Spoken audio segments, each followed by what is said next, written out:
טוב à tous et à toutes, Bezrat Hashem, Chodesh Tov, et un Shavua Tov, une excellente semaine, Bezrat Hashem,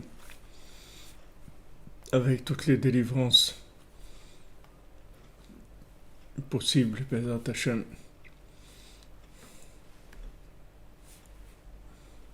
Pour chacun et chacune d'entre nous, dans la facilité, Bezat Hashem, dans les Rachamim Gumurim. Ce mois de Elul, c'est les Rachamim d'Hachem qui commencent, la miséricorde qui commence à venir, Bezat Hashem. Alors pour la Refoua et la Yeshua du Rav Besançon, Israël Yitzhak ben Fortuné, David ben Mesoda à Cohen, Laura Eliester Chava Batraya Daniel, Laurent Sultana Batrachel, Olivier Fénichel, Raphaël ben Kamuna Malka, Daniel ben Emily Darmon, Ruchama Batester, Sandrine Badjanine, Janine Bateglantine, Marion Myriam Bat Véronique, Zachary Shlomo Ben Shira, Dvora Kochava Bat Etsheva Bat Sheva, Dvora Bat Corinne Ayala, Léa Anna Bat Mesauda, Léa Bat Hana, Oreida Bat Rivka, Laura Bat Jacqueline, Yora Bat Lisa Esther, Shaili Bat Sarah, Fabien Ben Suzanne, Sophie Bat Nadine, Sacha Ben Sophie, Noah Bat Sophie, Yosef Ben Esther, Serah Chaya Bat Esther, Ruchama Bat Esther, Elisha Ben Esther, Léa Bat Esther, Bat-Sheva Bat-Esther, Roselyne Shoshana Bat-Liliane Rachel, Rachamim Ben Ruth, Sipora Bat-Chaya Kamra, Rekia Bat-Rachma, Rebecca Daniel Bat-Yvet Esther Rachel, Shirael Bat-Rachel, Shalom Ben Moshe Ben Shabbat, Simon Gershun Bat-Israël, Itamar Ben Hélène Dalia, Esther Bat-Tata, Jonathan Yehuda Ben Bettina Simcha, Sylvie Léonie Bat-Mishine Elise Esther, Irène Bat-Rachel, Simcha Janine, Juliette Bat Jemoul Kochava, Aviv Ben Saala, Rachel Bat Anna-Marie, Olivier Mangin, Doron Yitzhak Ben Chaya Riba, Shai Bart Claude Ben Céline Sarah Juliette, Lucien Dvora Bat Rosa, Benjamin Ben Lucien Dvora, Angèle Bat Louise, Chaya Bat Geoula, Moshe Ben Mesada Dvora, Léa Bat Hana, Chane Kieser Bat Josette, Moshe Raphaël Ben Chassiba Levi, Yonatan Ben Yochevet Cohen, Muriel Myriam, Mirivka Bat Perlazora, Léa Batrina et Arik Ben Sultana, Yaakov Ben Dvora Fortune, Isabelle Bat Hélène, Didier Dov Ben Michel, Meir Ben Sipora, Bébé Messaoud Bat Simcha, Simcha Bat Frecha, Chantal Elisiael Bat Liliane Joaja, Liliane Joaja Bet Emily Esther, Patrick Yosef Ben Liliane Joaja, Yael Lisa Bat Léa, Keren Bat Nicole Kochava, Yael Bat Nicole Kochava, Arlette Bat Emily Jamila, David Ben Moshe, Rivka Bat Zari, Michael Ben Yaakov, Yael Amoyal Bat Rachel, Bat Sheva Chana Bat Myriam, Myriam Bat Marie, Viviane Bat Emily, Alain Ben Dora Meyer, Yosef Ben Sophie Meyer, Angelina Myriam Bat Pascal Zora, Eli Ben Isa, Théo Ben Fatma, Ejder Bat Fatma, Yohan Ben Mireille, Evelyne Chava Bat Denise, Bruno Michael Ben Nelly Kamissa, Aurélie Chava Huguette Bat Micheline Rachel Rose, Lisa Emouna Batrina, Yaakov Ben Michael, Rachel Bat Sarah, Yosef Yitzhak Nachman Ben Emouna, Jonathan Yitzhak David Ben Marlène Malka, Shimon Ben Brigitte Zohar, Yaakov Ben Abraham. Et pour l'élévation de l'âme de Émilie Jamila, Bat Fahri, Jonathan Chaim Khamous Ben Gabriel, Myriam Bat Rachel Shish, Shlomo Ben Mesoda, Noah Bat Esther Atlan, Shmuel Tibi, Shimon Ben Siti, Israël Ben Yosef, Moshe Avraham, Achamin Ben Frej, Aisha Bat Jemoul, Maurice Bétan Ben Shabakemou, David Ben Yitzhak, Yvette Bat Eugénie, Israël Gréo Zolet, Myriam Janine Bat Chava, Serar Bat Sarah Doré, Pessar Ben Herman, Albert Avraham Chavi Ben Marie Waknin, Francis Ben Carmel, Irène Bat Rachel, Dvir Yehuda Ben Yoav, Rachel Chourak, Muriel Marie Myriam Bat Dvora Fortuné. Voilà les amis, on commence Bezat Hashem.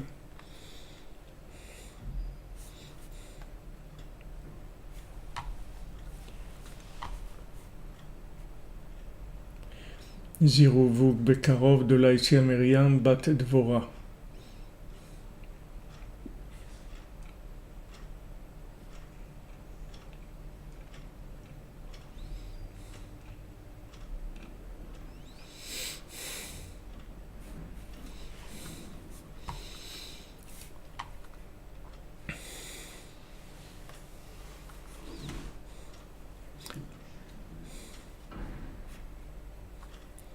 Fabienne Bat Josiane, Foua Shlema.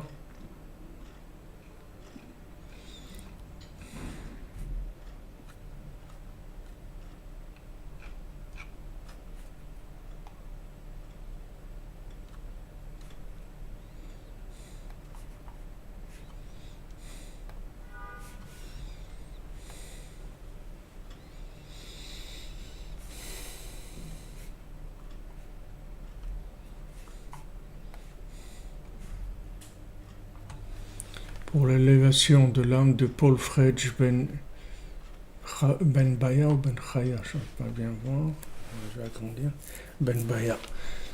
Et l'Unishmat de Paul Fredj Ben Baya, tout ça.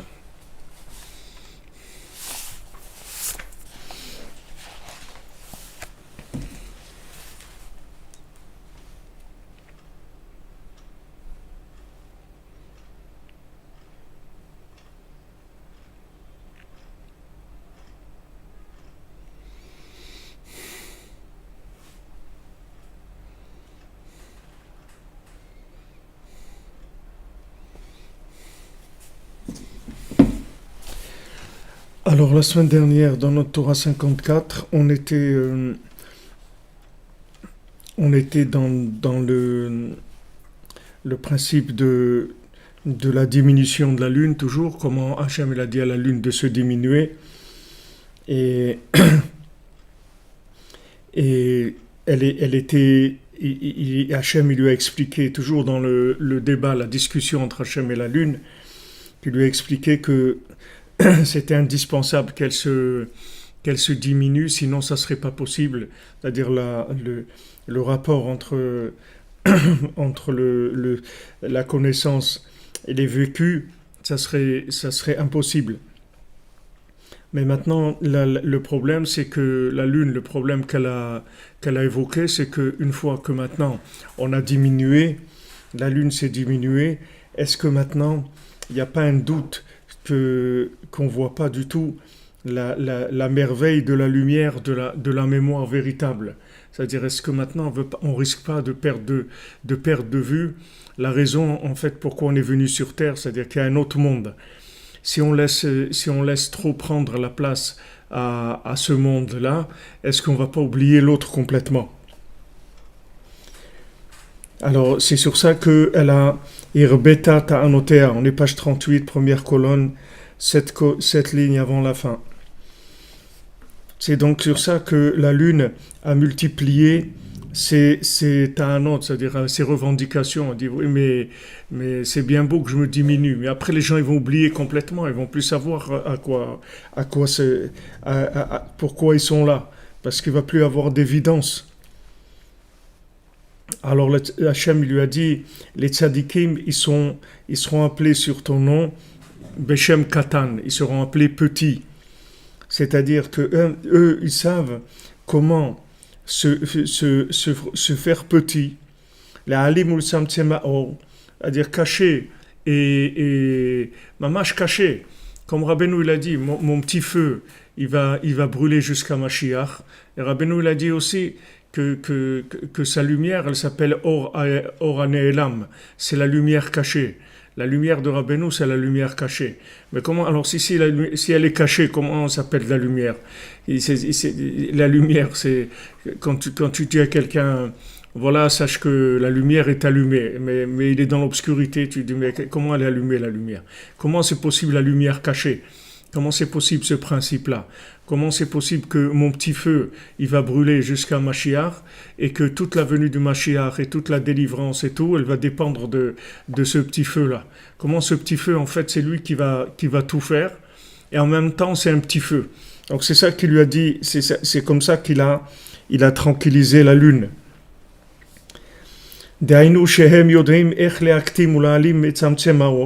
Eux, ils savent comment mamash rendre petite, c'est-à-dire diminuer, cacher et contracter la lumière, de manière à ce que les allusions, les appels d'Hachem, qui sont la mémoire, ils vont arriver à tous les gens les plus petits. C'est-à-dire que si maintenant, avec ce qu'il dit Rabbi Nathan ici, on comprend exactement pourquoi Hachem il a fait ça, pourquoi il fallait que la lune elle se diminue. Parce que si la lune elle se diminue pas, alors les gens qui sont prisonniers de leur addiction, les gens qui sont prisonniers de la consommation, d'accord? Donc eux, quand ils vont avoir affaire à la conscience divine, Ils vont pas arriver à se mettre en place par rapport à ça. Ils vont pas arriver à lutter contre toutes les bêtises de ce monde. Ils vont pas arrêter, ils vont pas arriver, ils n'ont pas la force. Ils n'ont pas la force, ils vont pas pouvoir lutter. Même s'ils connaissent la vérité, ils pourront pas lutter. Donc il faut créer une situation où on va diminuer la lumière, c'est-à-dire la rendre plus petite, et en fait la rendre adaptée aux gens les plus éloignés. C'est pour ça qu'il a dit la lune se diminuer. C'est pas pour les gens qui sont forts, les gens qui ont la possibilité d'appliquer la parole divine sans difficulté, sans aucune révolte. Donc, ils n'ont pas de problème. Ils n'ont pas de problème. Il n'y a pas besoin de diminuer la lune. Mais maintenant, qu'est-ce qu'on va faire avec tous les gens qui ne sont pas capables de vivre connectés à la mémoire de l'autre monde, qui vont croire que ce monde-là, c'est un monde de consommation, un monde de réussite personnelle, un monde où on va comprendre, on va tout comprendre, et on va savoir exactement ce qu'on doit faire, etc. Ça va être clair pour nous. Ceux qui sont pas à ce niveau-là, comment ils vont faire? Ils vont recevoir aucun message, puisque le message, ça sera un message qui sera à un niveau solaire déjà intense. Donc Hachem, il a dit à la lune, tu vas te diminuer, c'est-à-dire qu'elle va, mamash, se diminuer, arriver à un point presque zéro, là où ils sont tous ces gens-là. Comme je vous ai dit, les talons de Mashiach, les gens qui sont dans le talon, mamash, qui ont l'impression qu'ils sont complètement dans la terre, parce que le talon, c'est ce qui est en contact avec la terre, c'est mamash ce qui s'appuie sur la terre. C'est là où Rabbi Nathan il dit, c'est là où même dans le corps, dans le corps, c'est l'endroit qui vit le moins, puisque dans les talons, la peau elle sèche. Et elle est mamache pas vivante, c'est-à-dire que tu dois enlever cette peau sèche, tu peux planter une aiguille ou couper, tu sens rien du tout, parce qu'il n'y a pas de vie là-bas. C'est-à-dire que c'est mamache l'endroit le plus, même un ongle, tu ressens plus que le talon. Le talon, tu sens rien du tout. Quand la peau elle sèche, mamache, tu vois que c'est de la peau morte. C'est l'endroit où mamache, le corps, il se décompose mamache, il est déjà mort là-bas, dans cet endroit-là. Donc cet endroit-là, qui touche la terre, il est mamache en contact avec la terre, donc c'est un endroit presque, tu vois, tu as l'impression qu'il est mort complètement. Ben, tu vas enlever toutes ces peaux-là, dessécher et tout, et tu vas voir que non, il y a de la chair normale, comme ailleurs. Tu vas voir qu'apparemment, elle est morte, mais c'est une couche qu'il y a de cet endroit-là qui se dessèche, parce qu'elle est très, très, très fragile. C'est-à-dire que c'est une peau qui est très fragile, que dès qu'elle est au contact avec ce monde, elle se dessèche. Elle se dessèche, c'est-à-dire elle est en contact avec la terre et elle se dessèche. Elle meurt en permanence. En même temps, elle meurt, en même temps, elle se renouvelle parce que tu enlèves ces peaux mortes et il y a de la nouvelle peau sans arrêt. C'est-à-dire que tu vas chercher de la nouvelle peau sans arrêt qui est en dessous. C'est un endroit qui est en même temps de mort et de renouvellement qui est indispensable. C'est-à-dire cet endroit, il ne peut vivre que dans le renouvellement. Imagine-toi si tu laisses là-bas cette peau-là grandir, la personne après va avoir elle pourra même plus marcher, elle va avoir un problème mamache de fonctionnement. Donc cette peau-là, elle meurt, elle se dessèche, et encore, il y a une nouvelle peau et sans arrêt comme ça. Maintenant, cet endroit, vous voyez que c'est mamache. Ça ressemble vraiment à la lune. C'est l'endroit du talon. Ça ressemble mamache à la lune. C'est mamache ça fonctionne comme ça. Et pourquoi maintenant c'est comme ça? Voilà pourquoi c'est comme ça. C'est parce que maintenant c'est Ikveta Dimshira. Tu es dans les talons de Mashiach. C'est-à-dire tu es dans l'endroit le plus bas. Et cet endroit le plus bas, il va recevoir les messages directs d'Hachem avec des enseignements comme il n'y a jamais eu dans le monde, d'un niveau comme il n'y a jamais eu dans le monde. Rabbi Nachman, il a dit, avant que Moshe Rabbeinu vienne, le monde il dormait, le monde il était endormi. Quand Moshe Rabbeinu il est venu, il a amené la Torah, il y a eu quelque chose de complètement renouvelé dans le monde. Et Rabbeinu il dit, il y avait des peuples à l'époque de Moshe Rabbeinu. C'est pas qu'il n'y avait pas que l'Égypte et le Ham Israël. Il y avait des peuples lointains. Il y avait par exemple la Saxe, Rabbeinu dit. La Saxe, ça existait à l'époque de Moshe Rabbeinu. La Hongrie, ça existait à l'époque de Moshe Rabbeinu, il dit Rabbeinu. La Hongrie, c'est un peuple très, très, très ancien. Et comme ça, Rabbeinu cite là-bas plusieurs peuples, je ne me rappelle pas si d'autres, mais en tout cas, la Saxe, il cite, et la Hongrie, il cite. Alors, il dit qu'après que Moshe Rabbeinu il soit venu, jusqu'à Rabbi Shimon Bar Yochai, le monde, il dormait. Après, il est venu Rabbi Shimon Bar Yochai, il a amené le Zohar, il a réveillé. Et le monde, il a amené des choses nouvelles. Et après, il est venu le Harizal, il a amené encore des choses encore plus nouvelles que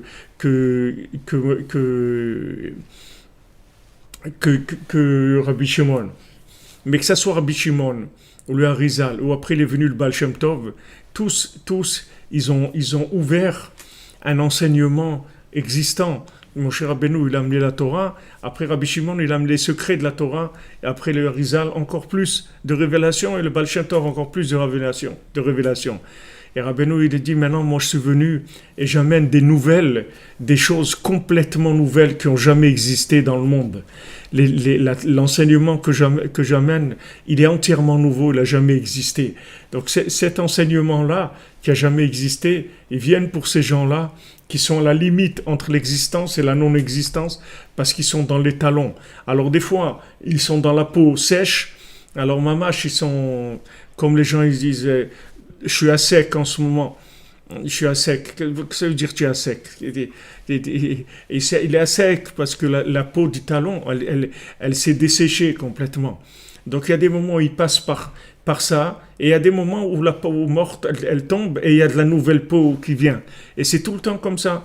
Quand ils voient la peau morte, ils disent, mais alors, ça y est, c'est terminé, et tout. Ils croient qu'il n'y a plus rien, qu'il n'y a plus de vie. Et après, cette peau morte, elle tombe, et il y a de la peau fraîche, nouvelle, en dessous, qui est en dessous. Alors voilà, on vit comme ça. Alors s'il n'y avait pas la diminution de la lune, comment ces gens-là, ils vont recevoir de la vitalité d'Hachem? Comment ces gens qui sont tellement loin, comment qu'ils passent par des moments où ils sont sûrs qu'ils sont morts? Ils sont sûrs. Ils disent voilà, je suis à sec complètement à sec. C'est-à-dire comment ils vont pouvoir vivre? Ils vont pas pouvoir vivre.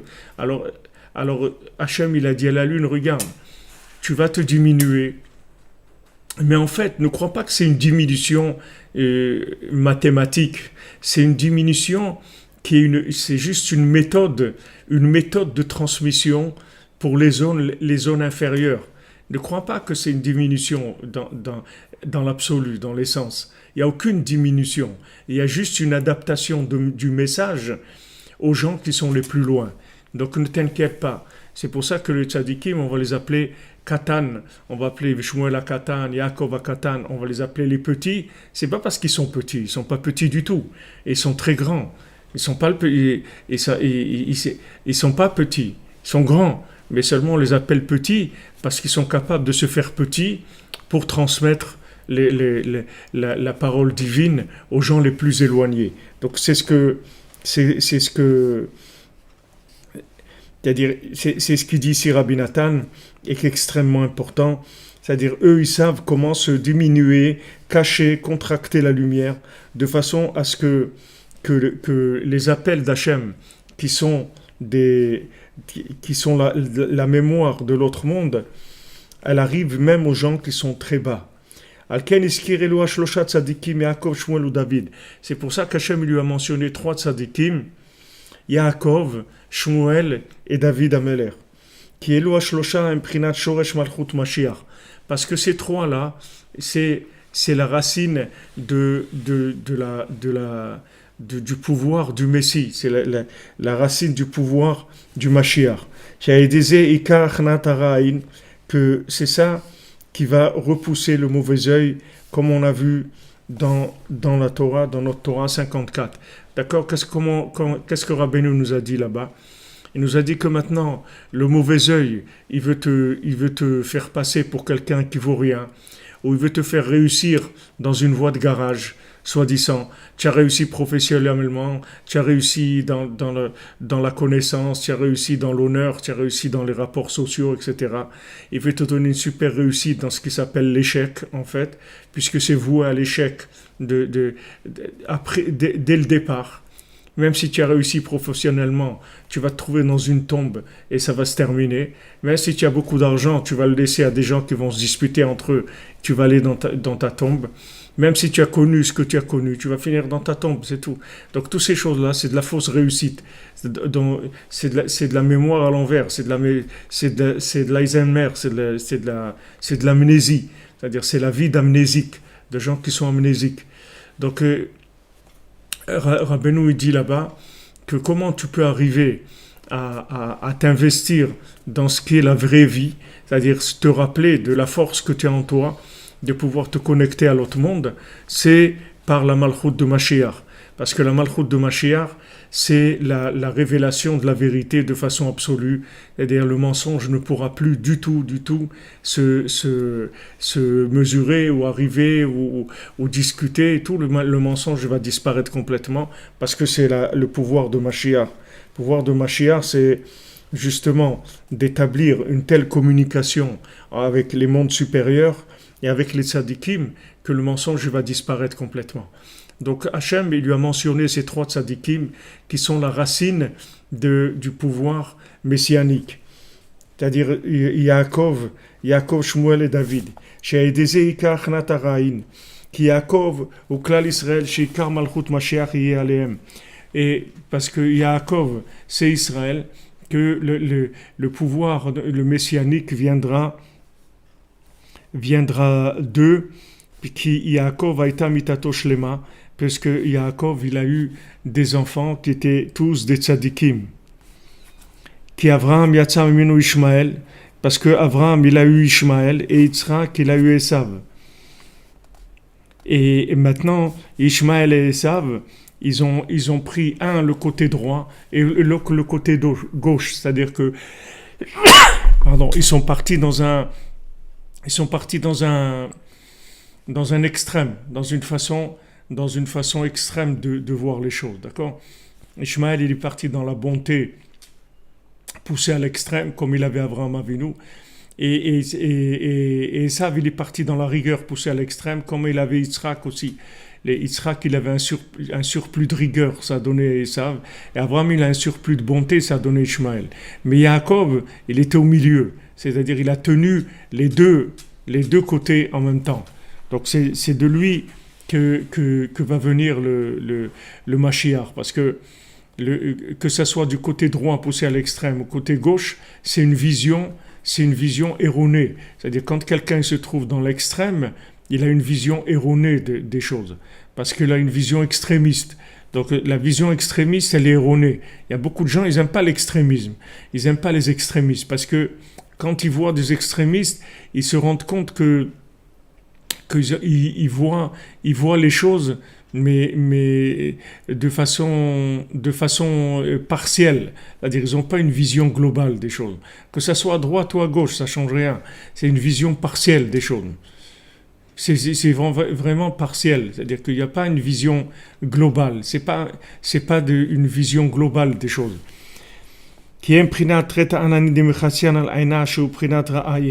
Parce que ces visions-là extrêmes, elles représentent le Zohar dit, elles représentent des nuages qui cachent la vue du soleil. C'est-à-dire elles cachent la vue. Quand tu vois des nuages, tu as l'impression qu'il n'y a pas de soleil, qu'il n'y a pas de lune, qu'il n'y a rien du tout, parce que ça recouvre.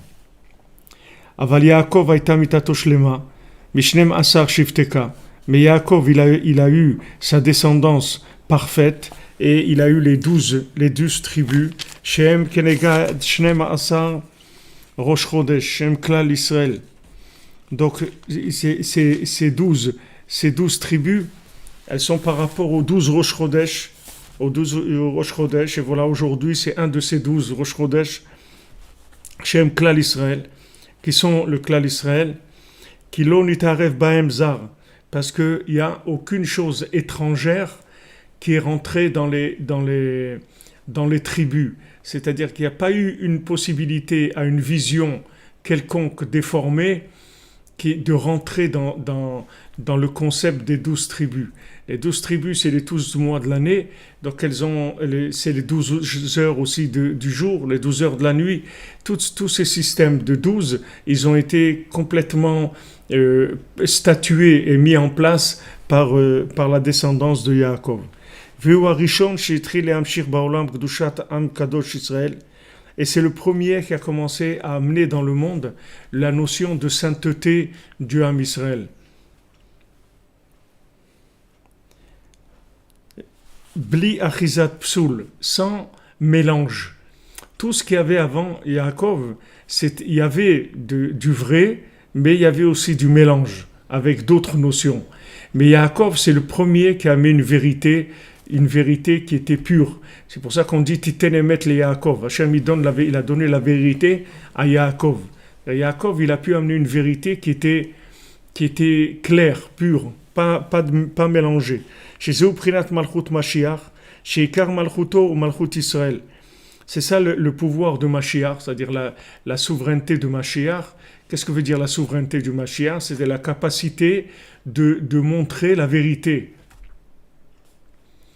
Imagine-toi que tu es un maître quand tu es petit, que tu es un maître comme Rabbi Nachman, qu'il a parlé à un petit enfant qui avait 7 ans.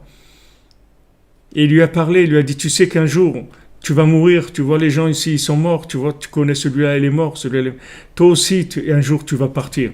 Donc, occupe-toi de ce qui est le plus intéressant, fais des bonnes affaires par rapport à ce qui va rester après.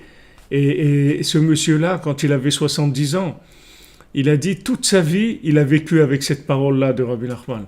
Ça ne l'a jamais quitté. Toute sa vie, il a toujours fait des choix par rapport à l'autre monde.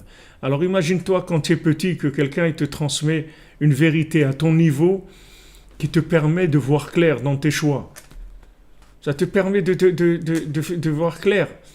L'été arrive, on va te proposer d'aller passer des vacances à Torremolinos ou à truc. Tu vas dire non, je m'excuse.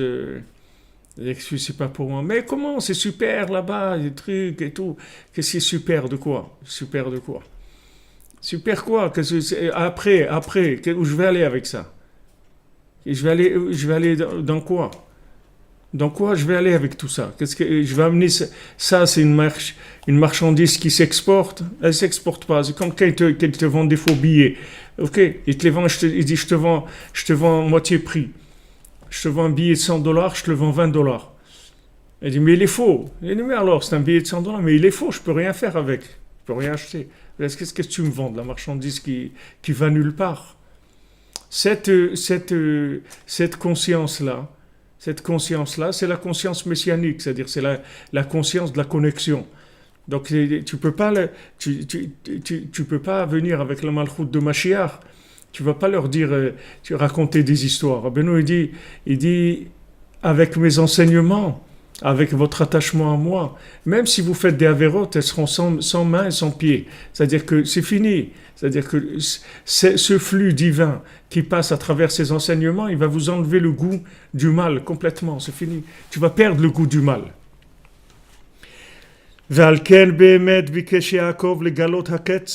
C'est pour ça que Behemet Yaakov, il a voulu révéler le Ketz, c'est-à-dire la venue du Messie. Ach nistalka mimenu shrina. Mais la shrina, elle l'a quitté. Ke'adai lo higia hazman. Parce que c'était pas le moment encore. Nimsa chez Yaakov prinat shoresh malchut Mashiach. Chez malchut Israël. Parce que, donc on voit de là que Yaakov, qui est la racine du pouvoir messianique, qui est la malchut du Ham Israël, qui mimenu yatsu kulam, Mashiach ve Israël, bli psoul et Esav. C'est-à-dire qu'ils sont sortis tous de Yaakov sans... Mashiach aussi va sortir de Yaakov. Et d'ailleurs, Mashiach, il va sortir de Rabbeinu aussi. C'est-à-dire, Rabbeinu l'a dit, j'ai obtenu d'Hachem que le Mashiach, ce sera un de mes descendants. Sans avoir aucun mélange de Esav. Shem Priat Ra'in, que Esav, c'est la vision de la vie qui est faussée, la vision de la consommation. בעניין שמואל הקטן שפירשתי על שמואל הנביא, עתה מצאתי בספר שלה שפירש גם על שמואל הנביא, וכן מובא בספרי מהר"ם שיף.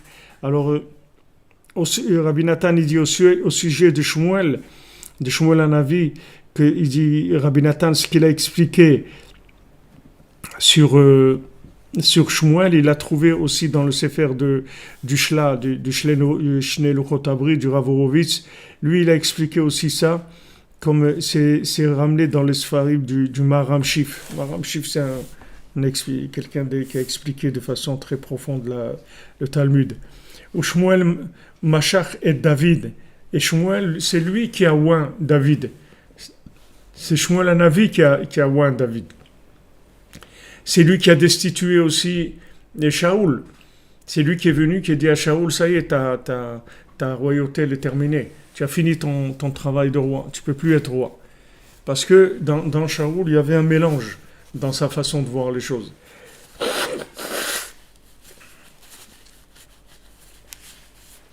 C'est-à-dire Shaoul, il a été influencé par le peuple. Le peuple lui a dit ne tue pas les animaux, tout ça, on va faire des corbanotes avec les animaux, ne tue pas les animaux. Alors, quand Shmuel il est venu lui parler, il lui a dit voilà, tu as perdu ta royauté. Il dit mais comment?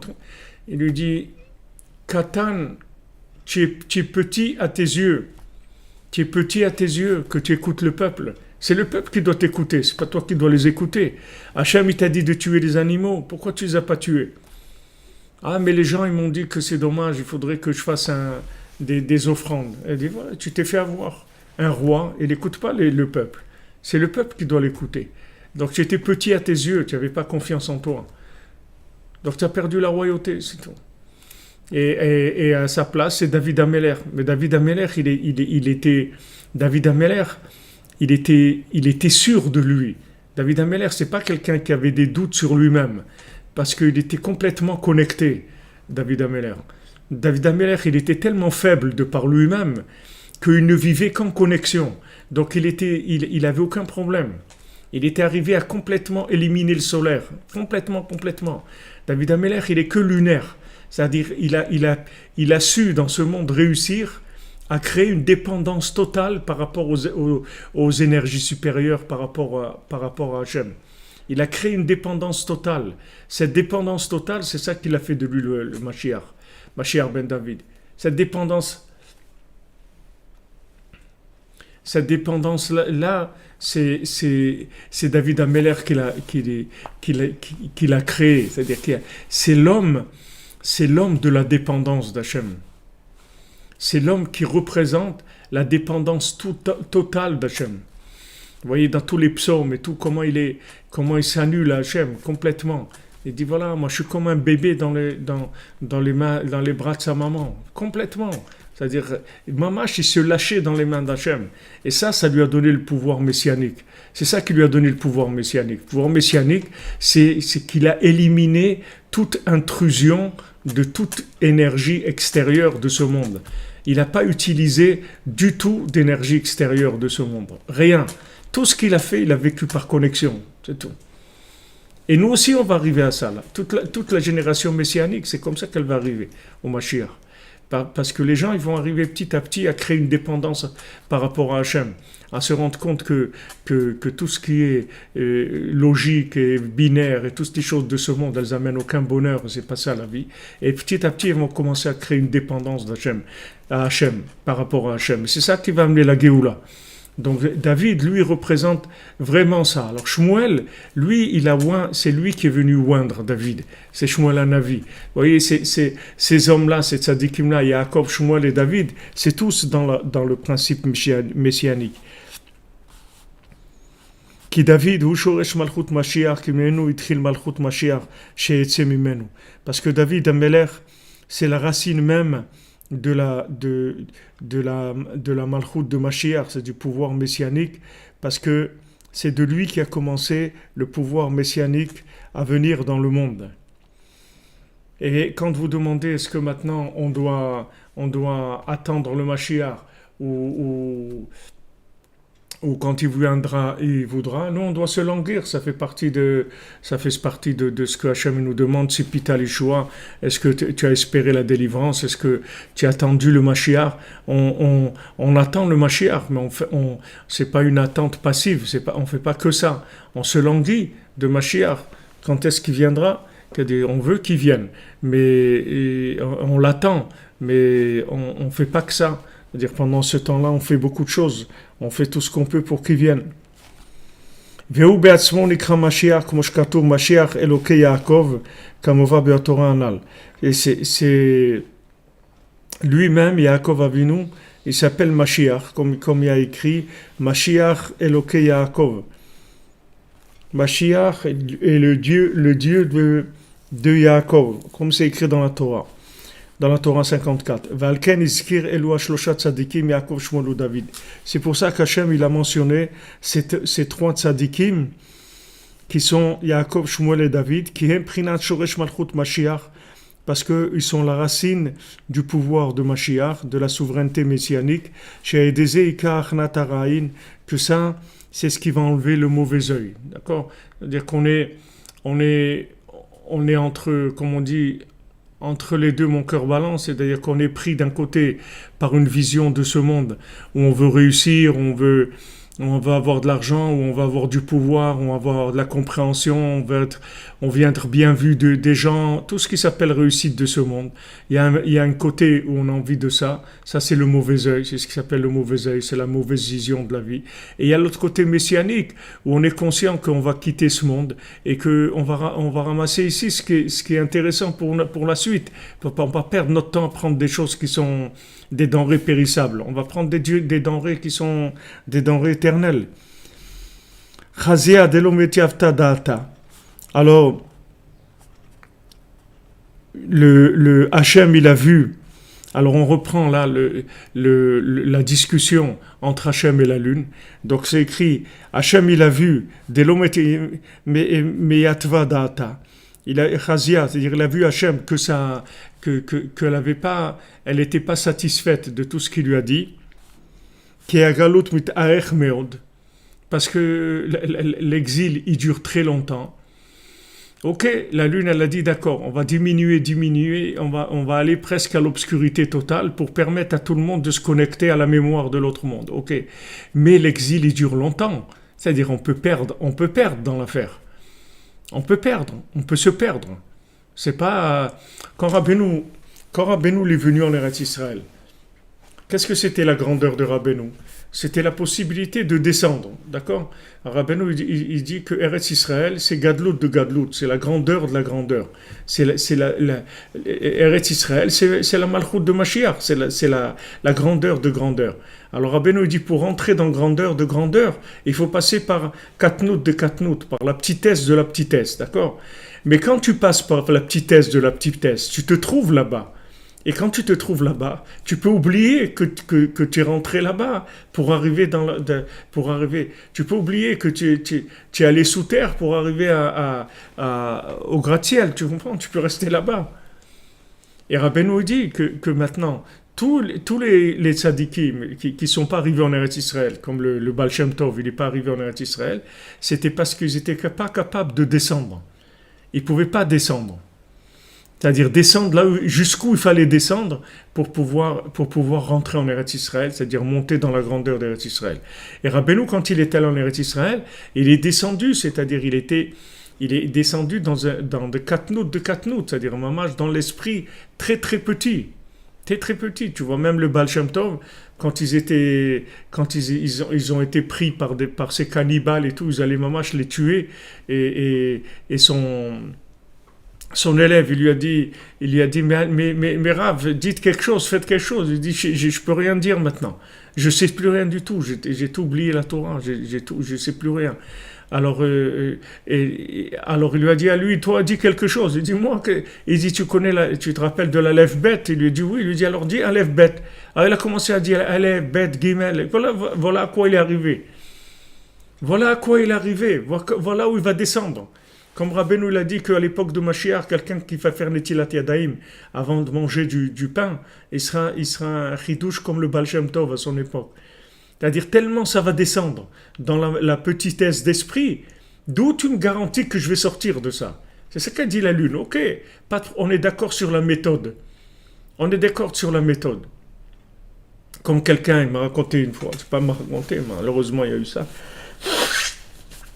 C'est un couple il y a quelques années un très jeune couple ils ont eu une petite fille et bon ils s'entendaient pas bien tout ça alors le mari il a dit à la femme tu sais je crois que tout ça vient parce que notre mariage on n'a pas bien fait notre mariage, alors tu sais ce qu'on va faire, on va divorcer et on va se remarier. Alors la fille lui a dit mais tu es sûr qu'on va divorcer, on se remarie? Il dit bien sûr, c'est pour mieux se marier, c'est tout. Ils ont divorcé et lui il est parti, c'est tout. Il n'y a pas eu le remariage, tu comprends? C'est bien de descendre, mais qui est-ce qui te garantit que tu vas te relever? C'est ça qu'elle avait peur, la Lune. Elle dit ok, on va descendre jusqu'où on va descendre? Tu vois des gens qui s'éloignent, tu vois dans le judaïsme, tu vois même des rabbins homosexuels, tu vois des trucs, tu dis attends, mais où on va là? Où on va? Tu me dis que ça va se lever. Comment on va faire? Comment on va faire? C'est-à-dire comment on va faire pour être Baki, comme on voit dans la Torah 6, Baki Beshov, comment on va trouver la Bekiout, c'est-à-dire cette Bekiout, c'est-à-dire ce métier-là, cette connaissance de méthode, comment on fait quand on est en bas? Comment on fait quand on est en bas pour pas rester en bas? Pour utiliser le bas, pour remonter, mais pas rester en bas. Alors Rabbeinu, quand il est descendu vraiment, c'est-à-dire qu'il était, il rentrait comme ça chez les gens avec des habits simples et il leur demandait s'ils n'avaient pas un petit verre de vodka à boire, des trucs, et Mamash, il descendait. Mais qui est-ce qui peut te garantir que tu vas te remonter de ça? Regardez ici à Ouman, tous ces gens qui descendent et tout, qui sont à moitié fous. C'est-à-dire, qui est-ce qui te garantit que tu vas ressortir de ça? Que la Lune, elle était très inquiète de ça. C'est vrai que c'est la perfection d'arriver à éclairer la conscience divine dans les zones les plus basses. Ok, l'exil, c'est pour ramener des éléments, des pierres précieuses qui sont tombées là-bas. D'accord. Mais si la personne qui est partie au fond de la mer, elle est restée là-bas, on n'a rien fait. C'est vrai qu'elle est allée chercher des diamants, des perles et tout, mais si elle ne remonte pas, alors on n'a rien fait du tout. Donc la Lune, elle était inquiète de cette situation-là. Donc et c'est ça qu'Hachem il a vu, il a vu qu'elle n'était pas du tout tranquillisée de tout ce que Hachem lui a dit. Qui a galut mitarech meod, parce que l'exil, il continue énormément. Et qui est-ce qui peut supporter l'exil? Qui est-ce qui peut supporter l'exil en disant One day, one day? Qui est-ce qui peut chanter One day, one day, one day? Et ici maintenant, même celui qui chante One day, c'est pas sûr qu'il va pouvoir entendre, tu comprends? One day, ok. Avec tout ce qu'il y a. Un jour ça va aller mieux. Mais quel jour ça va aller mieux? Quel jour ça va aller mieux? Ok, on va s'en sortir, on va y aller, hein, ça y est, c'est bon. C'est quand ça va être bon? Quand on va arriver à ça? Ki ikar hatikva ve'haftacha hu shemavtiach la lismoch al koach hatzadikim amitiyim anavim be'emet. Parce que tout l'espoir et toute la garantie que Hachem il donne à la Lune, c'est lui dit appuie-toi sur les tzadikim. Voilà la clé qu'il lui a donnée. Il dit tu veux maintenant avoir la garantie, comme on dit tous les jours dans la Hamida, Misha'an ou Miftach Batzadikim. Je m'appuie et j'ai la garantie, j'ai l'assurance, la garantie que ça va marcher parce que je m'appuie sur les tzadikim. C'est ça ma réussite. C'est pas que moi je vais voir la réussite que moi je vais réussir. C'est que le fait que je peux m'appuyer sur eux, c'est ça la réussite. Comme Rabbeinu l'a dit, comme des dizaines de paroles que je vous dis tout le temps, c'est ce que Rabbeinu il a dit sur cette chose-là. Rabbeinu il dit, tu veux faire tchouva, sache que tu peux pas faire tchouva. Appuie-toi sur moi, moi je vais faire tchouva sur toi. Il dit, appuie-toi sur moi. Mets tout, dorf ton maïkoar, appuie-toi sur ma force à moi. Appuie-toi sur moi. Maintenant, pourquoi Rabbeinu il dit ça? Parce qu'il te dit, moi, je suis pas du tout rentré dans le doute de ce monde. J'ai jamais goûté à ce monde.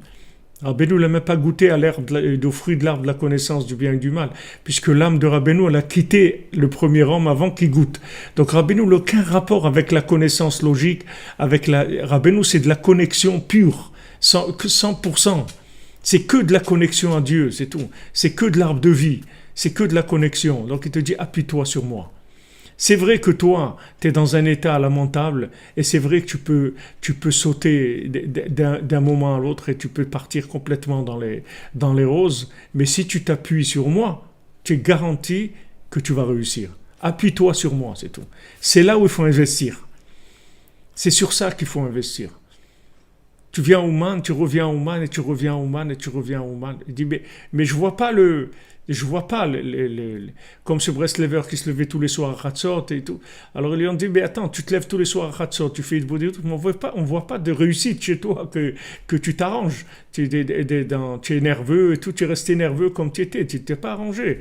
Et il dit, mais vous avez rien compris. La réussite du Hatzot, c'est que le lendemain, je me réveille une autre fois. C'est ça la réussite de mon Hatzot. Vous croyez que la réussite du Hatzot, c'est que je vais obtenir quelque chose? Je vais obtenir que je continue. Parce que maintenant, du fait que je me suis appuyé sur le tzaddik, ça y est, j'ai gagné. J'ai terminé. Rabbeinu a dit, j'ai terminé, j'ai gagné, j'ai terminé déjà. Donc appuie-toi sur celui qui a terminé. Et toi aussi, tu auras terminé. Il n'y a pas d'autre solution. Il lui a dit à la lune, t'as raison. Ta peur, ta crainte, elle est justifiée. Tu as raison, tout à fait. Appuie-toi sur les tzaddikim. C'est la seule chose qui a.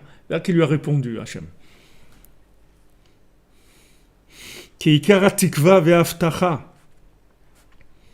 Parce que tout l'espoir et toute l'assurance, il lui garantit, en s'appuyant sur la force des tzadikim véritables, à Anavim Behemet, qui sont humbles vraiment, à Maktinim Atzmam, qui se font tout petits pour pouvoir sauver le monde. Ils se font tout petits pour. Si Rabbeinu il a dit, si maintenant il voulait montrer sa grandeur, le monde entier se mettrait à ses pieds tout de suite. Si Rabbeinu il avait voulu montrer sa grandeur de son époque, le monde entier il serait mis. Mais comme Rabbeinu il voulait sauver les gens les plus éloignés, Rabbeinu l'a dit, Mashiach, je peux l'amener tout de suite, j'ai pas un problème. Je peux faire en sorte que Mashiach vienne tout de suite. Mais j'ai décidé de faire autre chose, c'est de m'occuper de vous faire tchouva. Et ça, c'est autre chose complètement. Amener Mashiach, c'est une chose, mais faire tchouva à des gens qui sont à l'envers complètement, des gens que toute leur vie, c'est rien que de manger dans la terre, comme il dit Avraham ben Avnachmal, comme le porc qui met son groin dans des excréments et qui croit qu'il n'y a pas un plus grand plaisir que ça dans le monde. Et il dit, voilà, des gens qui sont arrivés à ça, toute leur vie, c'est de remuer des excréments avec leur groin, et ils sont heureux de ça, ils sont heureux comme s'ils avaient trouvé le paradis sur terre. Alors des gens qui sont à l'envers comme ça, tu vas les sortir de là, leur montrer quelle est la vie. Voilà à quoi Rabbeinu il s'est attaqué, il a donné sa vie pour ça, il a amené des enseignements pour ça, pour cette chose-là. Mais Mashiach, il a dit, je peux l'amener, c'est pas un problème du tout d'amener le Mashiach. D'amener le Mashiach, de faire que tout le monde se mette au garde à vous, il n'y a aucun problème. Il n'y a aucun problème sur ça. Enlever le libre arbitre au monde entier, il n'y a aucun problème. Mais aller changer une personne qui aime les excréments, lui fait arriver à la dégoûter des excréments, et aller chercher du parfum, aller chercher des choses bien.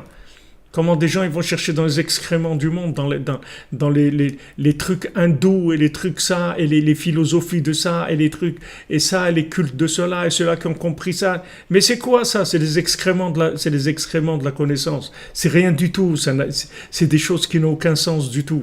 Même si t'as l'impression, c'est super, tout ça, sache que c'est les excréments de la connaissance. que la connaissance de la connexion, c'est autre chose complètement. Même il y avait un maître hindou, où il y a un Israélien qui était là-bas dans les cultes hindous pour passer des examens. Il voulait lui aussi devenir un maître de l'hindouisme. Et quand il est arrivé devant ce maître, il lui a dit, mais toi, t'es un juif, oui? Il lui dit, oui. Il lui dit, qu'est-ce que tu fais ici? Qu'est-ce que tu fais ici? Qu'est-ce que tu fais ici? T'as rien à faire ici. Et il a dit, regarde, comment on dit un hindou en hébreu? Hodi, c'est un hindou. Et toi, tu es Yehudi.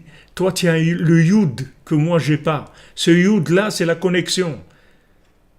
Tu as la connexion à l'infini. Qu'est-ce que tu fais ici? Ici, tu es venu chez les gens qui rament hors connexion. C'est-à-dire, ils se débrouillent à tirer de la spiritualité en pressant dans le pressoir de la matière. C'est-à-dire, ils prennent la matière, ils pressent le citron, comme on dit, pour essayer de sortir une goutte de spiritualité. Toi, tu es connecté à l'infini, de nature même. Qu'est-ce que tu fais ici?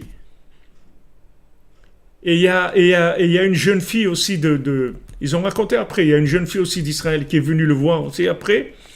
Et il lui a dit, ton mari, c'est celui-là qui était venu. Avant, il lui dit, c'est ça ton mari. Va, retourne en Israël et recherche-le, rencontre-le. Et ils sont mariés. Les deux, ils ont fait tchouva, ils sont mariés, etc. Ils ont fondé un foyer dans la Torah. Tout. C'est-à-dire que les gens, ils sont attirés par des sciences occultes. C'est de la science occulte, c'est de la science qui vient du côté caché de la lune. Il n'y a rien du tout là-dedans. C'est du pressoir de binaire. Il n'y a rien du tout. C'est de la mystique binaire. C'est pas de la mystique connectée. C'est de la mystique binaire. Tu vois bien que tout c'est accompagné avec des mouvements du corps. L'assouplissement du corps, le truc du corps, le jeûne, il faut manger que des salades, que des trucs, c'est tout mélangé avec le corps, parce qu'il presse, comme le corps, la chair, elle vit. Si la chair, elle vivait pas, d'accord, elle aurait pourri. Donc il y a une vie dans la chair. La viande, il y a une vie dedans. L'âme, elle donne à la viande un minimum de vie. D'accord? Le jour où l'âme, elle quitte la viande est pourrie complètement. Donc la viande, elle est vivante parce qu'il y a il y a un peu de vie, il y a un peu de lumière de l'âme. Maintenant, eux, qu'est-ce qu'ils font? Ils prennent cette lumière-là qui a été donnée au corps pour fonctionner et c'est ça, c'est leur mystique. C'est ça leur mystique, c'est ça leur science, c'est ça tout leur truc, il vient que de là. Ils pressent le binaire, ils pressent le corps. C'est pour ça que ça va avec le corps. Vous voyez pas que Moshe Rabbeinu, il faisait du yoga. Moshe Rabbeinu, il faisait pas du yoga. Vous comprenez? Rabbi Shimon Bar Yochai, il faisait pas du yoga. Il n'y a pas besoin d'utiliser un tel raffinement, une telle maîtrise du corps pour avoir de la mystique. Il n'y a aucun problème. Tu peux avoir un corps énorme, comme ils avaient les Kohanim, ils étaient énormes parce qu'ils mangeaient de la viande des korbanot, ils étaient énormes. Et c'est pas pour ça que c'était les gens les plus connectés qu'il y avait sur Terre. Et pourtant, ils avaient des corps énormes. Il n'y en a pas des images des Kohanim, mais ça devait être comme ces lutteurs là. Il y a des lutteurs là, je sais pas, chinois, un truc qui sont énormes, un truc. Ils devaient être comme ça, peser 300 kilos, des trucs comme ça, parce qu'ils mangeaient de la viande des korbanot. C'est pas parce que c'est des gens qui allaient au resto tous les jours, parce qu'ils mangeaient de la viande de korbanot. Et c'est les gens les plus connectés qu'il y avait sur Terre. C'est les Kohanim, ils sont branchés direct avec l'infini, ils palpent l'infini toute la journée. Je peux te dire que les Kohanim, ils ne faisaient pas du yoga. Je ne faisais pas du yoga du tout. Pourquoi je vous parle de ça? Parce que Béhémet, ça fait de la peine de voir des gens qui cherchent dans les excréments de ce qu'il y a sur Terre. Ça, c'est les excréments de la science. C'est les excréments de la mystique. C'est ce qu'on a donné au corps pour qu'il fonctionne. Mais on va lui enlever après. On va lui enlever, il va aller dans la terre, il va pourrir. Tout ce que tu as fait, tu assouplis ton corps, le yoga, tu peux mettre tes pieds sur la tête et la tête sur les pieds, tout ce que tu veux, tout ce que tu peux faire. Tout ça, tu vas le laisser, il va pourrir. Il va aller dans une tombe, il va pourrir. Laisse tomber ça. Cherche la connexion à Dieu, cherche la connexion de Tzadik. Comme il te dit ici, voilà, il lui a garanti, il lui a dit, voilà, la garantie que je te donne, que tu ne te perdras jamais, c'est de t'appuyer sur le Tzadikim. Amitim. Appuie-toi sur les Vita Tzadikim, appuie-toi sur Rabbi Nachman, appuie-toi sur le Baal Shem Tov, sur le Harizal, sur Rabbi Shimon Bar Yochai, sur Moshe Rabbeinu, tu tomberas jamais. Tu tomberas jamais. Il lui a donné la garantie de rester tout le temps. Donc c'est là où ça se trouve, les amis. Ça se trouve pas en pressant le citron de la viande. En pressant la viande, c'est en mettant la viande dans le pressoir. Pourquoi tu veux mettre la viande dans le pressoir? Alors passer des heures et des heures d'exercice, la forme, le pied comme ça, et la truc comme ça, et la tête comme ça, les trucs. Mais pourquoi tout ça? Pourquoi tout ça, les amis? Pourquoi tout ça? Vous vous rendez pas compte que c'est des trucs complètement à l'ouest. Complètement à l'ouest. Et tous ces trucs qu'il y a de psychologie, des trucs et tout. Mais laisse tomber tout ça, laisse tomber. Tu as un cœur, Baruch Hashem, vide le côté gauche du cœur et commence à faire marcher le côté droit et tu vas voir que tu vas découvrir des merveilles dans le monde. Tu vas découvrir la merveille de la Chokhmat Lev, la Chokhmat du cœur, la connaissance de la connaissance qui vient par la connexion à l'infini. Tu vas découvrir ce qu'il y a de plus beau sur terre. Tu vas découvrir des merveilles, c'est une merveille. C'est pas qu'en pressant la viande. En pressant la viande, tu vas obtenir des gouttes de mystique. Et c'est même pas de la vraie mystique parce qu'il n'y a pas de suite. Il n'y a pas de suite.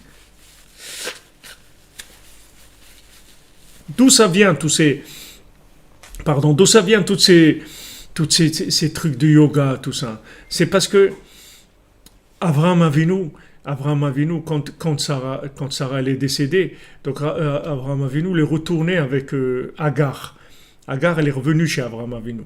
Et Abraham Avinu, il a eu des enfants avec Agar. Et avant de partir, Abraham Avinu, il avait peur que ces gens-là, ils influencent Yitzhak. C'était ses frères. Ils étaient ensemble, dans la même maison. Donc il avait peur. Qu'est-ce qu'il a fait? Il les a envoyés dans ces pays-là, de l'Inde, de la Chine et tout ça. Il les a envoyés, il leur a donné des Shemot Atuma. Il leur a donné des noms des mondes de l'obscurité, des noms de la sorcellerie, des noms des trucs comme ça, et il les a envoyés là-bas. Comme ça, c'est écrit dans la Torah, pour qu'il les laisse tranquille à Yitzhak, parce qu'il avait peur qu'il influence, parce qu'Yitzhak, il était très très fort dans la pureté, mais était très fragile aussi, parce qu'il n'avait aucun lien avec ce monde. Donc ça le fragilisait énormément, puisqu'il était dans un extrême. Était très fragile. Comme vous voyez chez les religieux et tout, quand un religieux il prend un appareil, un téléphone, un iPhone ou un truc, vous voyez ses yeux, comment il est là-dedans, on dirait qu'il a trouvé le Mashiach, comment il rentre dans le pauvre là-dedans, parce qu'il est très très fragile. Donc Abraham Avinu, il a vu ça, il les a envoyés.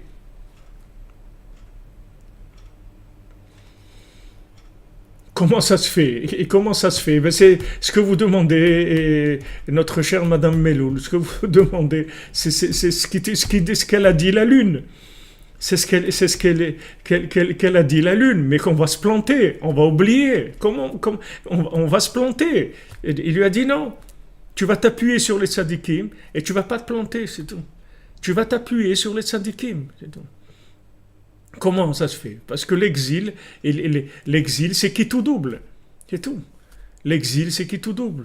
Tu t'éloignes pour mieux te rapprocher. Mais comme je vous ai dit, l'éloignement, il peut créer le véritable éloignement. Comme un couple qui dit, voilà, je vais vous donner l'exemple, des extrêmes, des gens, ils ont divorcé pour mieux se marier, mais ils ne sont pas remariés après. Ou des fois, des couples qui disent, bon, on va faire un mois de pause ou 2 mois pour raffermir nos trucs, se renouveler et tout, mais en fin de compte, 2 mois après, chacun est parti, c'est tout, c'est terminé. C'est-à-dire que cet éloignement-là, il est dangereux. Il est très très dangereux. Mais la seule solution, c'est celle-là. Et les gens qui sont restés attachés aux tzadikim, ils ont tenu le coup. Même si tu les vois extérieurement, ils ont reçu c'est-à-dire la façade, elle a pris un sale coup, mais ils sont restés branchés à Dieu. Ils sont restés branchés à la Emouna. Et après, en général, leurs enfants, ils remontent et reconstruisent toute la structure qui a été abandonnée par les parents. Mais c'est tout à fait normal. Qu'est-ce que vous voulez? C'est dangereux. L'exil est dangereux. L'exil est dangereux. Quand vous éloignez quelqu'un pour qu'il se rapproche plus, vous prenez le risque qu'il va partir complètement. C'est un risque. Ça fait partie c'est ça qui permet que ça marche. Parce que si c'était un jeu, alors ça servirait à rien. Mais l'éloignement, il va créer le languissement du retour, il risque de ne pas créer le languissement du retour. Il risque que la personne risque de s'en aller complètement. Elle va s'en aller, c'est tout. Combien de gens ils se sont fâchés parce qu'ils ont été en exil. Ah bon, tu nous as exilés et tout, au revoir, c'est tout. On ne reviendra plus, c'est tout. Parce qu'on les a exilés. Mais on les a exilés pour mieux les rapprocher. Comme ma femme, elle me disait, un de mes petits-enfants, elle me disait, elle m'a dit, si tu lui fais une réflexion,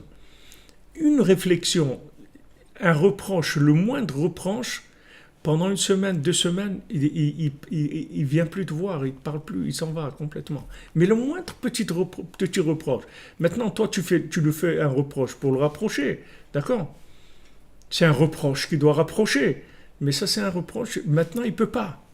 Il ne peut pas. Il ne peut pas supporter. Il ne peut pas. Il veut que de l'amour, c'est tout, il ne veut rien d'autre. D'abord, tu m'aimes, c'est tout. Quand je serai sûr que tu m'aimes, après on parle. Mais quand il ne va jamais être sûr, donc tu ne peux pas faire de reproches. Tu ne peux pas, c'est tout. On dit à Hachem, voilà. On est en Elul, Hachem il dit revenez vers moi.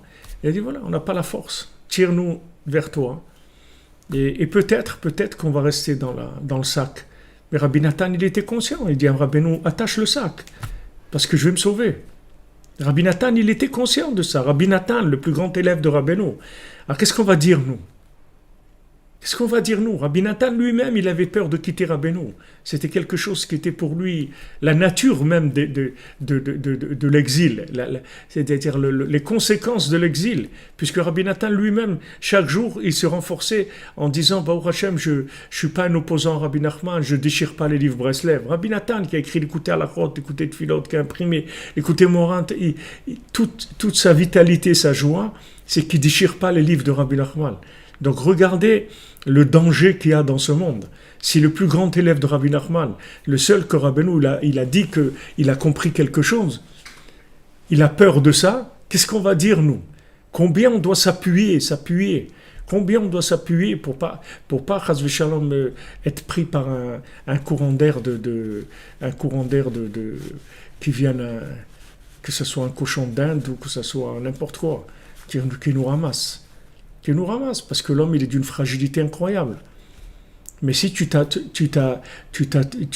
sur le tzaddik, alors tu développes toute ton énergie, tu mets toute ta force là-dedans, pour t'appuyer encore. Faire tout ce que tu peux pour t'appuyer. C'est ça ta vie. C'est ça la force. La force, c'est la capacité de s'appuyer. C'est tout. Et plus tu t'appuieras, et plus tu seras fort. C'est ça ta force. Plus tu vas t'appuyer sur le tzaddik, et plus tu vas être fort. C'est la seule chose le seul véritable danger, c'est l'éloignement du tzaddik.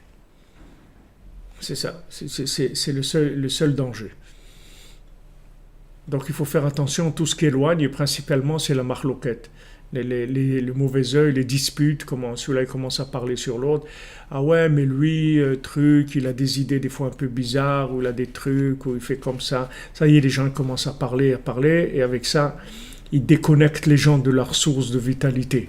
Il faut faire très très très attention, parce que cette Torah elle est basée sur ça, sur la Shonara qui met le Ra'in, qui met le mauvais œil. Faire très très attention. Même si c'est pas du Lashon Hara avec la bouche, même si c'est de la Lashon Hara dans la tête, que tu penses à des analyses, des trucs qui sont pas bien, qui te déconnectent. La chose la principale aujourd'hui, c'est la connexion. C'est pour ça que cette Torah qu'on étudie, la Torah Vav, avec la Torah 87 qu'on a étudiée, c'est Tikkun Abrit. C'est ça, Elul. Elul, c'est réparer l'alliance. Créer un lien indélébile, un lien inébranlable. C'est ça qu'il faut arriver. Un lien avec le tzaddik qui est inébranlable. C'est ça qu'il faut créer. Et Rabbeinu dit qu'on vient au Man, alors sur le kever de Rabbeinu, tu jures, tu prends un objet et tu jures avec cet objet que jamais tu quitteras Rabbeinu, ni dans ce monde, ni dans l'autre. Et ça aide que même si quelqu'un il perd la tête, chas v'shalom, le fait qu'il a juré, alors il va être obligé de faire ce qu'il a juré, parce qu'il a juré, même s'il a perdu la tête. Même si à un moment il s'est fait ramasser par un courant d'air, Mais le fait qu'il a juré, alors ça va le tenir, malgré lui. Donc il faut créer des attaches très fortes, que ce soit dans les couples, que ce soit dans les familles, que ce soit dans tout. Il faut créer des attaches très très fortes, parce qu'aujourd'hui, les tornades, les tornades, elles ne sont pas qu'en Floride, elles sont dans le monde entier. Il y a des tornades en Floride, il y a des tornades dans beaucoup de pays, il y a des ouragans. Mais le plus grand ouragan qu'il y a, c'est déstabiliser les gens avec les repères de vie. Les repères qui les amènent à la connexion au tzadikim. C'est ça le plus grand danger qu'il y a.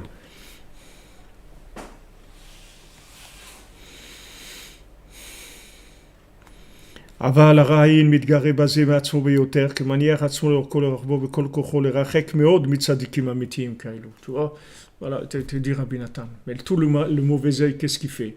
Il travaille rien que sur ça. Donc c'est sur ça qu'il va t'attaquer. T'éloigner sur des tzadikim, c'est tout. C'est tout, parce que s'il a fait ça, et tout le reste, il a gagné, parce qu'il a tout dans la poche déjà. Tout est dans la poche et dans sa poche. Tout est déjà pourri, tout est déjà contrôlé par le mauvais œil. La seule chose qu'il ne peut pas faire, c'est attraper le tzaddik. Ça, il ne peut rien faire avec le tzaddik. Au contraire, c'est le tzaddik qui le détruit à lui. Donc maintenant, le Yetzer Hara, tout ce qu'il va faire, c'est essayer de te déconnecter. C'est tout. Par des visions qui sont négatives, de manière à ce que tu te déconnectes du tzaddik et tu replonges dans ton binaire habituel. Amar HaKadosh Baruch Hu, Aviu Olai Kapara. C'est là où Hachem il a dit, après toutes ces questions de la lune, Hachem il a dit, Aviu Olai Kapara, amenez pour moi une kapara, une offrande, un sacrifice d'expiation, c'est-à-dire que j'ai diminué la lune. Hainu Seir Rosh Chodesh, c'est-à-dire le korban le bouc, qui est le korban de Rosh Chodesh. Aïdezei Karachnat Araïn. C'est ça le principal du repoussement du mauvais œil. Sheu Esav Ish Seir. Qu'est-ce que c'est le mauvais œil? C'est Esav. Esav, c'est Ish Seir. C'est l'homme du bouc. C'est-à-dire l'homme du bouc, l'homme de Seir. C'est-à-dire l'homme, en même temps, ça veut dire l'homme poilu. Il était comme Koulokeadet Sear, c'était comme une boule de poil. En même temps, c'est Seir, c'est le bouc. En même temps, c'est Seara, le roi Seara, la tempête. C'est-à-dire, il fonctionne avec ces choses-là, Esav. Shenichna alede Seir Rosh Chodesh Kamova. Que maintenant, ce bouc-là de Esav, on le repousse avec le korban de Rosh Chodesh. C'est-à-dire, qu'est-ce qu'on fait à Rosh Chodesh? En fait, on amène une offrande qui est une offrande d'Hachem lui-même, qui regrette d'avoir diminué la lune. Voilà le fin fond de l'histoire, c'est que Hachem lui-même, il regrette d'avoir diminué la lune. Et sur ça, sur le regret d'Hachem, on va baser toute notre tchouva à nous, toute notre possibilité, comme on dit, d'en placer une. Parce que du moment où Hachem il dit « je regrette d'avoir diminué la lune », alors on lui dit « ah, tu vois, eh bien voilà, tu vois pourquoi je fais des bêtises, tu vois pourquoi je dis ça, eh bien voilà, maintenant tu l'as dit, voilà, c'est à cause de ça. » Donc ne viens pas commencer à me crier pourquoi j'ai fait ça. Pourquoi tu as diminué la lune? Tu n'aurais pas diminué la lune, j'aurais pas été un fou comme ça, d'aller perdre ma vie dans des bêtises. D'aller dans des folies. Pourquoi ça? Parce que tu as diminué la lune.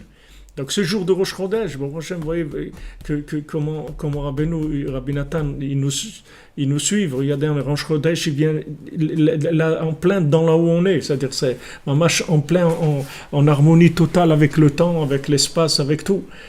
Regardez. Alors on dit à Hachem, mais c'est à cause de toi alors. Alors c'est à cause de toi, puisque toi-même tu regrettes. Donc voilà, je te dis, ben oui. Pourquoi je suis passé par là? Pourquoi j'ai cru que telle chose, elle était intéressante? Pourquoi j'étais vers la philosophie ou j'étais vers ça? Ouais. ou vers la musique en croyant que c'était tel artiste, que ça y est, que c'était ça, ou la drogue, ou l'argent. Mais tu vois, c'est à cause de toi, toi-même, tu regrettes.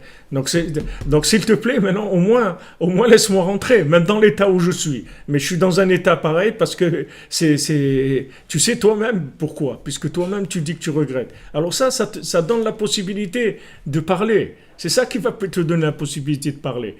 Parce que si Hachem ne dit pas ça, tu ne peux pas parler, tu ne peux pas ouvrir ta bouche. Qu'est-ce que tu vas ouvrir ta bouche? Comme on a vu dans ton Ravav, qu'est-ce que tu vas parler? Tu te tais, tu dis rien.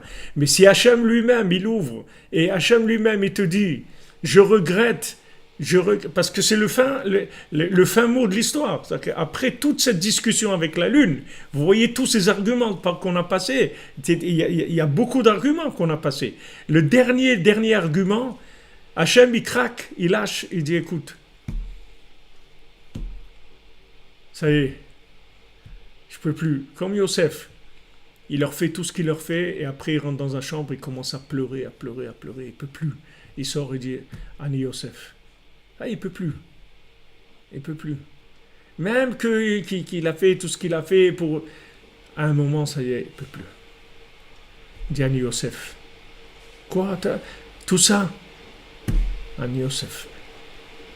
C'est moi qui vous ai fait tout ça. Quoi? C'est toi? Ouais, c'est moi qui fais tout ça. Donc Hachem, il vient et dit, pardon, voilà, je vais amener un bouc comme Corban, faites-le pour moi, parce que j'ai diminué la lune. Alors là, ça ouvre complètement. Et oui, Hachem, il peut être dans le regret, oui. Parce que l'infini, c'est justement l'impossibilité de comprendre ce que ça veut dire. Donc c'est des choses qu'on comprend comme nous on les comprend. Mais si Hachem il le dit lui-même, ça veut dire que cette méthode-là qu'il y a eu d'éloignement pour créer le rapprochement, cette méthode-là, hyper dangereuse, elle a fait que beaucoup de gens ils ont laissé des plumes. Beaucoup de gens ils ont laissé des plumes. Beaucoup de gens. Donc Hachem il a employé cette méthode, éloigner pour rapprocher, mais il regrette d'avoir utilisé cette méthode.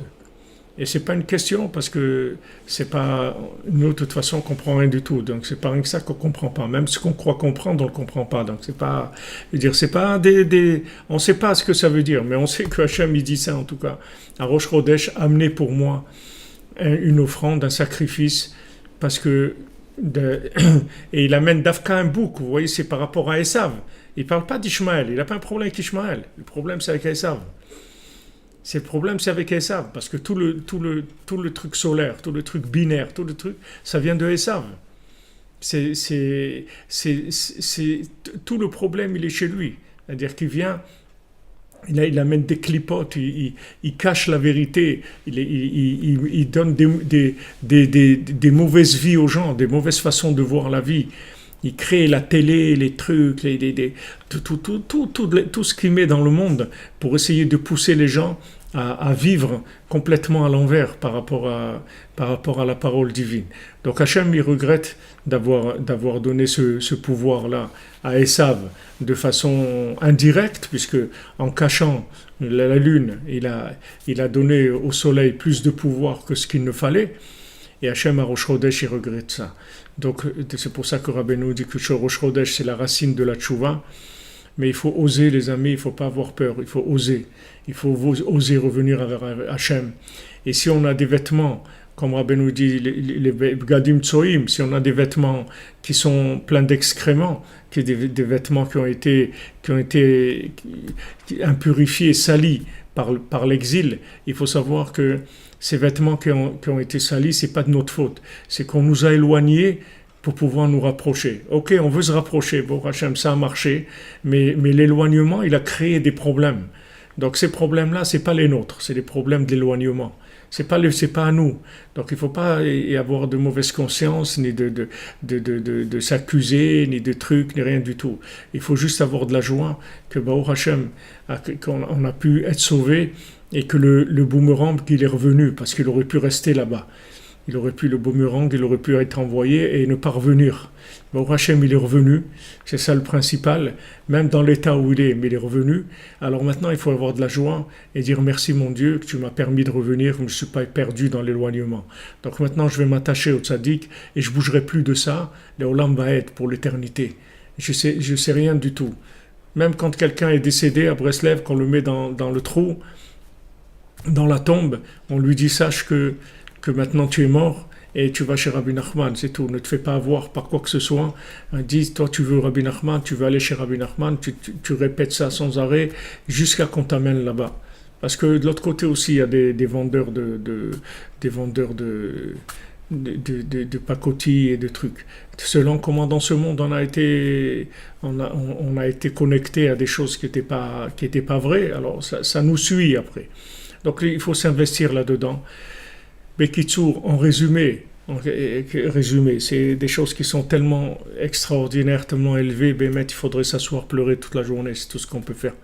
Il faudrait pleurer toute la journée en même temps de joie et de languissement et de regret de nous être trempés dans des excréments comme ça et d'aimer les excréments malgré qu'on est sorti, qu'on a vu la lumière du tzaddik, encore pouvoir aimer des excréments, avoir de l'addiction dans des bêtises et tout. On devrait être assis et pleurer toute la journée. En même temps de joie qu'on a été délivré et en même temps de regret par rapport à tous les séquelles qu'il y a eu de cet éloignement. Parce que cet éloignement, il nous a fait croire à un moment qu'on était mal aimé, qu'on a été rejeté. Quelqu'un, tu l'as éloigné. Alors, tu lui dis non, mais tu sais, je t'ai éloigné pour te rapprocher en fait. Ok, s'il te plaît, ne m'éloigne pas, ne me rapproche pas, laisse-moi à côté de toi comme je suis. Et c'est tout, parce que c'est trop dangereux. C'est-à-dire que on veut pas prendre ce risque. On a peur maintenant qu'on est passé à côté de ça. On a peur. On a très peur. Imaginez-vous que quelqu'un il peut passer sa vie ici sans savoir qu'il y a Hachem, sans savoir qu'il y a Rabbi Nachman, sans savoir qu'il y a le Tikkun HaKlali, qu'il y a Chatzot, qu'il y a Hitbodedut, qu'il y a Ouman. Il peut passer toute sa vie qu'il ne sait même pas que ça existe. Il a travaillé, il a souffert, il a reçu des coups, il a été truc, tout, comme n'importe qui. Mais tout ça pour rien. Tout ça pour rien parce qu'il n'a pas trouvé. L'éloignement, il a laissé loin, c'est tout. Il n'a pas fait l'effet du boomerang. Donc c'est ça, Mamash, c'est ça qu'il faudrait faire, s'asseoir dans un coin et pleurer. Des gens qui rient, des gens qui pleurent. Il faudrait faire des pleurs de rire et des pleurs de languissement et de regret par rapport à cet éloignement-là, ce qu'il a créé comme séquelles dans notre vie, à quoi il nous a fait tomber, dans quoi il nous a fait tomber. Dans quoi il nous a fait tomber, dans quelle bêtise quelqu'un il peut tomber, dans quelle folie il peut tomber, l'attachement à des excréments mamash. Comme Rabbeinu dit dans le Bal Tfila, l'argent c'est des excréments mamash. Comment quelqu'un il pense que réussir sa vie c'est d'avoir des excréments. Quand il va voir que plus le compte en banque était grand, ça veut dire plus les toilettes ils étaient pleins, il va devenir fou le gars. C'est ce qui s'est passé, les gens du Bal Tfila, il les a amenés quand ils ont commencé à goûter la Torah du Tzaddik, ils ont dit ça sent mauvais, comme ça sent mauvais ici. Alors les Bal Tfila leur dit mais il n'y a rien qui sent mauvais ici, c'est vous qui sentez mauvais. Et ils ont vu qu'ils avaient de l'argent sur eux, c'était devenu des excréments. Et il dit après, quand quelqu'un voulait insulter quelqu'un, il dit ouais mais toi tu as de l'argent. C'était une insulte, c'était comme si tu dis tu as des excréments sur toi. Il y a des jusqu'où le tzaddik qui peut amener la conscience d'une personne. Comme il y avait Rav Elchanan Spector à la Shalom, qui était un Breslever du Sidouman, un grand Talmid Racham. Et lui, à Yerushalayim, c'était Rav Levi Yitzhak qui faisait le Sipurim Masiyot Shabbat après la prière dans la synagogue de Breslev. À Breslev, c'est l'habitude de faire le Shabbat matin le Sipurim Masiyot, comme on fait à Yerushalayim, Bezat Hashem, qu'on soit zoré de reprendre tout, de mettre les choses à leur place. Mitgager, on languit le Sipurim Masiyot et le Kiddush du Shabbat avec Sipurim Masiyot. Alors, il faisait le Sipurim Masiyot, Rav Levi Yitzhak, et quand Rav Levi Yitzhak, des fois, il n'était pas là, parce qu'il était à Méron ou quelque chose, il n'était pas là. Alors, c'est Rav Elchanan Spector qui faisait. Qu'est-ce que faisait Rav Elchanan Spector? il commençait à lire les contes, il disait quelques mots et il commençait à pleurer. Et il pleurait, il pleurait, il pleurait. Il faisait que pleurer pendant un quart d'heure, 20 minutes. Parce qu'il faisait le Sipur de 20 minutes. La durée du cours de Sipur c'était 20 minutes. Comme c'est après la prière, Shabbat et tout, les gens après ils rentrent chez eux. Donc ça durait 20 minutes. C'est pas comme on faisait nous. Au début, quand je faisais Sipur je faisais 4 heures le Sipur depuis 8 heures jusqu'à midi, Shabbat matin. Pendant des mois et des mois, c'était comme ça. Bon, maintenant, on a fait modèle contracté, réduit. Mais lui, il lisait quelques mots et il commençait à pleurer, c'est tout. Et tout le cours, c'était que pleurer, c'est tout. Il disait rien. Il pleurait, il pleurait. Et les gens, ils étaient là et lui, il pleurait, c'est tout. Shabbat shalom. T'es fini. Pourquoi ces pleurs? Parce que, en même temps, les pleurs, vous savez, de quelqu'un qui a été sauvé, il se met à pleurer, il dit, mais pourquoi tu pleures? Tu as été sauvé. Mais justement, c'est pour ça que je pleure. Parce que j'aurais pu ne pas être sauvé, c'est-à-dire il pleure. Et en même temps, dans quel état il est? Parce qu'il est passé par cet exil-là, par ce binaire-là horrible, par cette vision de la vie de Esav. Bezrat Hashem, voilà, on est dans Resh Chodesh, vraiment, on a tous les tikkunim, on a de quoi vraiment être heureux, remercier Hashem qu'il nous a fait trouver Rabbeinu et que Rabbeinu nous a trouvé là où il nous a trouvé à chacun, chacune, et il nous a sortis. Alors vraiment, et Bessimra, et jeter toutes ces bêtises, et tous ces bouquins de bêtises, et toutes ces idées de bêtises, de jeter tout ça, et commencer à entrer dans la Torah du Tzaddik Behemet. Entrer dans la Torah du Tzaddik Behemet.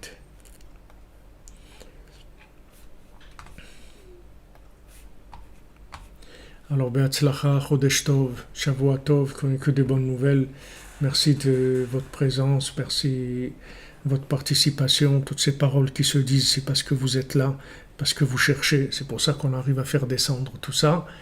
Sachez-le, il n'y a aucun doute sur ça. C'est une réalité. Chacune a une part réelle dans toutes ces paroles qui sont dites. Merci pour votre soutien financier aussi, que ça nous aide à pouvoir faire toute l'infrastructure qu'il faut pour la diffusion des paroles de Rabbi Nachman. Et comme je l'ai dit, Baruch Hashem, on a remis en place tout le système de paiement et tout. C'est sûr, on n'aime pas parler de ces choses-là. Personnellement, j'aime pas parler mais bon, c'est le fonctionnement minimum solaire qu'il y a dans le binaire. Mais Baruch Hashem, vous voyez, on est rentré dans Rosh Chodesh. Rabbi Nathan nous a amené mamash dans la racine de la compréhension de Rosh Chodesh. Qu'est-ce que ça représente, Rosh Chodesh? Alors, Be'atzlacha, les amis, que des bonnes nouvelles, que tous ceux qui ont besoin de santé, de délivrance à tous les niveaux, de réussite, de parnassa, de mariage, des enfants, de l'éducation des enfants, de la joie de vivre, et surtout du rapprochement du tzaddik. Que chaque jour, on se rapproche plus, qu'on ne se fasse pas tirer par Esav, qu'il ne récupère pas, parce que même quand quelqu'un il a été un peu rapproché, Esav il le lâche pas, il essaie de le récupérer. Avant que Esav il se décourage complètement de lui, et ça prend beaucoup de temps. Donc chaque jour qu'on a le mérite de nous rapprocher encore plus, Bezrat Hashem, Be'atzlacha,